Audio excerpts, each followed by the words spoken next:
तो दोस्तों आज हो गया 8 मई 2021। बिहार समेत देश दुनिया की बड़ी और ताज़ा समाचार लेके आए सिर्फ आपके लिए। चलिए फटाफट खबर शुरू करते हैं। उससे पहले चैनल को अब तक सब्सक्राइब ना किया हो तो फटाफट चैनल को सब्सक्राइब कर दे, लाइक कर दे, शेयर कर दे, ताकि इसी तरह की खबर आप हर रोज़ देख सके। चलिए शुरू करते हैं आज की पहली बड़ी खबर। देश में कोरोना वायरस की दूसरी लहर भयावह होती जा रही है। तकरीबन रोजाना रिकॉर्ड संख्या में नए मामले सामने आ रहे हैं, जबकि मृतकों का कुल आंकड़ा 2 लाख के पार पहुंच गया है।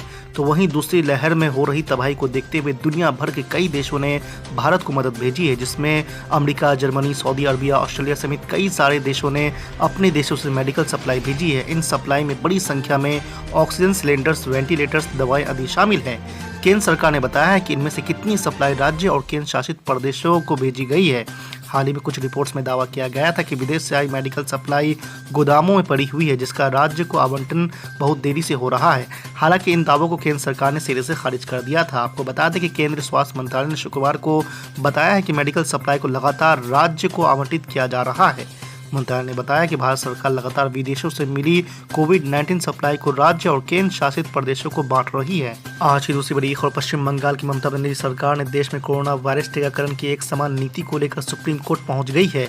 सुप्रीम कोर्ट पहुंची बंगाल सरकार ने मांग की है कि तीसरे चरण के टीकाकरण में वैक्सीन के अलग अलग कीमतों की व्यवस्था को खत्म की जाए और एक दाम पर राज्य को मुफ्त में वैक्सीन मुहैया कराया जाए।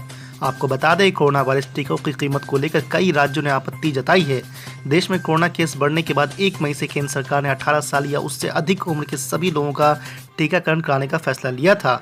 सरकार ने पहले और दूसरे चरण के टीकाकरण के लिए कोविशील्ड वैक्सीन और कोवैक्सीन राज्य को उपलब्ध करा रही थी। वहीं तीसरे चरण के ऐलान के बाद रूस से वैक्सीन को भी भारत में इमरजेंसी इस्तेमाल की मंजूरी मिल गई है। यहां तक कि वैक्सीन की एक खेप भी रूस से भारत पहुंच चुकी है। हालांकि रूसी वैक्सीन की कीमत को लेकर अभी तक स्थिति साफ नहीं हुई है। दूसरी ओर ऑक्सीजन कोटे को लेकर भी ममता बनर्जी सरकार ने केंद्र सरकार से सप्लाई बढ़ाने का अनुरोध किया है। मुख्यमंत्री ममता बनर्जी ने शुक्रवार को प्रधानमंत्री नरेंद्र मोदी को पत्र लिखकर कोविड-19 के उपचार के लिए चिकित्सीय ऑक्सीजन की आपूर्ति बढ़ाने का अनुरोध किया है। आज की तीसरी बड़ी खबर। पाकिस्तान के प्रधानमंत्री इमरान खान 3 दिन की सऊदी अरब की यात्रा पर रवाना होंगे। अपनी इस यात्रा के दौरान इमरान खान अरब देश के शीर्ष नेतृत्व से द्विपक्षीय सहयोग के सभी क्षेत्रों पर बातचीत करेंगे। आपको बता दें कि दोनों मुल्क के रिश्तों में हाल ही में आए तनाव के बाद इन्हें ठीक करने की दिशा में काम कर रहे इमरान खान विदेश दफ्तर ने एक बयान में बताया है कि इमरान खान सऊदी अरब के वली अहद शहजादे मोहम्मद बिन सलमान के न्योते पर वहां जा रहे हैं। प्रतिनिधिमंडल में विदेश मंत्री और कैबिनेट के अन्य सदस्य शामिल होंगे। आपको बता दें कि सऊदी अरब के नेतृत्व के साथ प्रधानमंत्री इमरान खान की बातचीत आर्थिक, व्यापार, निवेश, ऊर्जा, पाकिस्तानी कामगारों के लिए नौकरी, वहां पर रह रहे पाकिस्तानी प्रवासियों के कल्याण समेत द्विपक्षीय सहयोग के सभी क्षेत्रों को कवर करेगी। दफ्तर ने बताया कि इस यात्रा के दौरान कई समझौते पर दस्तखत किए जाने की उम्मीद भी है। आपको बता दें कि इमरान खान इस्लामी सहयोग संगठन के महासचिव यूसुफ अल ओस्मीन, वर्ल्ड मुस्लिम लीग के महासचिव मोहम्मद बिन अब्दुल करीम अल ईसा और मक्का और मदीना के मस्जिदों के इमाम से मुलाकात भी करेंगे। आज की चौथी बड़ी खबर। समाजवादी पार्टी के अध्यक्ष अखिलेश यादव ने कहा है कि उत्तर प्रदेश में भाजपा सरकार के कुप्रबंधन और भ्रष्टाचार ने स्वास्थ्य सेवाओं को बर्बाद कर दिया है और दिन प्रतिदिन हालत बिगड़ती ही जा रही है। कोरोना से संक्रमित होने वालों की संख्या न कम हो रही है और न मौतों का सिलसिला थम रहा है। ऑक्सीजन की कमी से उखड़ती सांसों के दौर में भी भाजपा सरकार संवेदनशील बनी हुई है। अखिलेश यादव ने शुक्रवार को बयान जारी कर कहा है कि आज की हालत में कोरोना संक्रमण लगातार बढ़ती जा रहा है। अब शहरों, महानगरों के बाद ग्रामीण क्षेत्रों तक इसका विस्तार हो गया है। गाँव में तो स्वास्थ्य सेवा न के बराबर है, वहाँ संक्रमितों की जाँच ही नहीं हो रही है।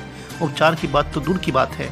ये बात जग जाहिर हो गई कि मुख्यमंत्री चाहे जो दावे करे, हकीकत में कोरोना के मरीज अस्पतालों के चक्कर लगा रहे हैं और एम्बुलेंस में या स्ट्रेचर में इलाज और ऑक्सीजन के अभाव में दम तोड़ रहे हैं। दवाई, इंजेक्शन, सर्जिकल उपकरण बाजार से गायब हो गया है। इनकी कालाबाजारी को सरकार रोकने में अक्षम है। गुजरात में 4 घंटे ऑक्सीजन की कितनी जरूरत है? 230 टन। गुजरात में 4 घंटे की जो ऑक्सीजन जरूरत है वो 230 टन, और आप ट्रेन दिखा रहे हैं, जा रही है ट्रेन। कितनों को बेवकूफ बनाएंगे आप? अगर मैं जो कुछ कह रहा हूं झूठ है तो तरदीद करिए, बताइए सच्चाई क्या है। मेरे अजीज दोस्तों और बुजुर्गों, फिर वैक्सीनेशन की बात। वैक्सीनेशन पूरे मुल्क में, चाहे वो कोवैक्सीन हो या कोविशील्ड हो, पूरे मुल्क की 137 करोड़ की आबादी में सिर्फ 2% लोगों को वैक्सीनेशन उनका हुआ है। सिर्फ 2%, यानी 3 करोड़ लोगों को। और पूरे साइंटिस्ट, पूरे डॉक्टर जो माहिरीन हैं, एक्सपर्ट हैं, वो ये कह रहे हैं कि मुल्क में कम से कम हर महीना 20 करोड़ लोगों को वैक्सीन लगना चाहिए। और आपको जानकर तकलीफ होगी कि बमुश्किल पूरी कोशिश के बाद अगर ये 50% तो जो वैक्सीनेशन है वो 50% मोदी सरकार ने प्राइवेट सेक्टर को दे दी। 50% प्रोडक्शन जो कोविशील्ड का, कोवैक्सीन का है, मोदी ने कहा कि 50% प्राइवेट सेक्टर को देते। अब स्टेट गवर्नमेंट उन प्राइवेट सेक्टर लोगों से मुकाबला करेगा, उनसे खरीदना पड़ेगा। ये बताइए कैसी हिमाकत है, कौन सी इंसानियत है कि इंसानों की जान के लाले पड़े हैं। रोज ऑफिशियली 3-3.5 हजार लोगों की अमवात हो रही है और आप कह रहे हैं कि 50% प्राइवेट सेक्टर को। कहां से स्टेट गवर्नमेंट लेकर आई थी? और फिर मैं जनवरी में इस बात को कहा हूं कि हमारे मुल्क में कानून है पेटेंट एक्ट का। उस पेटेंट एक्ट के तहत गवर्नमेंट कंपल्सरी लाइसेंसिंग का कानून इस्तेमाल कर सकती है और उस कानून के इस्तेमाल से आप दूसरे मैन्युफैक्चररों को दे सकते हैं कि आप भी बनाओ। आखिर क्या वजह है कि भारत के प्रधानमंत्री जो दावा करते आए हैं कि मैं गरीबी में कस्मपुरसी के आलम में पला हूं, बड़ा हूं, मैं रेलवे स्टेशन पर चाय बेचा हूं, मैं प्रधानमंत्री से पूछना चाह रहा हूं कि अगर आप गरीबी को देखें, अगर आप चाय बेचे हैं तो आप पर ये गरीबों जो मर रहा है इनको जान नहीं बचाएंगे आप? कंपल्सरी लाइसेंसिंग क्यों नहीं इस्तेमाल करते कानून को? आप दीजिए ना पेटेंट एक्ट को, दीजिए दूसरे कंपनियों को, मगर सिर्फ 2 ही कंपनी को।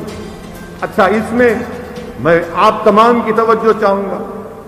आईसीएमआर गवर्नमेंट ऑफ इंडिया का है, गवर्नमेंट ऑफ इंडिया की एंटिटी है। आईसीएमआर ने कोवैक्सीन को बनाया, कोवैक्सीन जो वैक्सीन लग रहा है उसको डेवलप किया और लाइसेंस किया उसको भारत बायोटेक को। अरे भाई, जब गवर्नमेंट बनाकर लाइसेंस प्राइवेट को दे रही है तो गवर्नमेंट वो लाइसेंस किसी और को क्यों नहीं देती? क्यों नहीं देती? अब आखिर क्या है आपको, आपका कनेक्शन क्या है मोदी सरकार का भारत बायोटेक से और सीरम से? बताइए। आखिर वो आपके नूरे नजर क्यों बन चुके हैं? क्या ये मरने वाले नूरे नजर नहीं है आपके? क्या इलेक्ट्रल बॉन्ड का कनेक्शन है?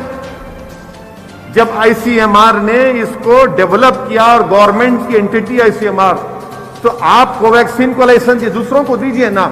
अच्छा, दूसरों को किसको दे सकती है आप बताइए? मैं आपको बता रहा हूं कि गवर्नमेंट ऑफ इंडिया के पब्लिक सेक्टर अंडरटेकिंग्स हैं। मिसाल के तौर पर तमिलनाडु में चंगलापट्टू में एक इंटीग्रेटेड वैक्सीन कॉम्प्लेक्स का इब्तिदा 2016 में हुआ। वहां पर आप दीजिए, बनना शुरू हो जाएंगे। मगर जितने भी हमारे पब्लिक सेक्टर के फार्मेसी के अंडरटेकिंग से खाली पड़े हुए हैं, ये हुकूमत उनको लाइसेंस नहीं दे रही। क्यों नहीं दे रही आप? और तरफे तमाशा यह है कि इस हुकूमत की मुनाफिकत, इनका दोगलापन, इनका दोहरा चेहरा देखिए। अमेरिका का प्रेसिडेंट जो बाइडेन जब कहता है कि हम वर्ल्ड ट्रेड ऑर्गेनाइजेशन में हिंदुस्तान, भारत और साउथ अफ्रीका की तायीद करेंगे कि पेटेंट्स का जो वेव है उसको, जो लाइसेंसिंग है उसको वेव कर देंगे। अरे वहां आप तायीद कर रहे हैं, यहां कोवैक्सीन को क्यों नहीं करते? आप कोविशील्ड को क्यों नहीं करते? दूसरों को दीजिए ना। मगर खामोश बैठे हुए हैं। अगर ये सरकार ये करती है, लाइसेंस देती है कम से कम कोवैक्सीन का, तो जितने गवर्नमेंट ऑफ इंडिया के फार्मेसी के पब्लिक सेक्टर अंडरटेकिंग से जो खाली पड़े हैं वो इमीडिएटली फौरन इस वैक्सीन को मैन्युफैक्चर करना शुरू कर देंगे। आप देखिए कि एक वक्त आएगा कि भारत को बड़ा, वजीर आजम बोलते थे कि हमारा मुल्क पूरी दुनिया की फार्मेसी है, दुनिया के मेडिकल शॉप है, कहते थे। चिराग तले अंधेरा है, चिराग तले अंधेरा है। हम बोल रहे हैं कि दुनिया का फार्मेसी कैपिटल है, दुनिया के मेडिकल शॉप भारत है, मगर इस मेडिकल शॉप में इस मुल्क के रहने वालों को दवा नहीं मिल रही है और हमको इंपोर्ट करना पड़ेगा। एक दिन देखेंगे आप। आत्मनिर्भर भारत, मेक इन इंडिया, सिर्फ लफ्फाजी ये हुकूमत करती आ रही है और कुछ काम इन्होंने नहीं किया।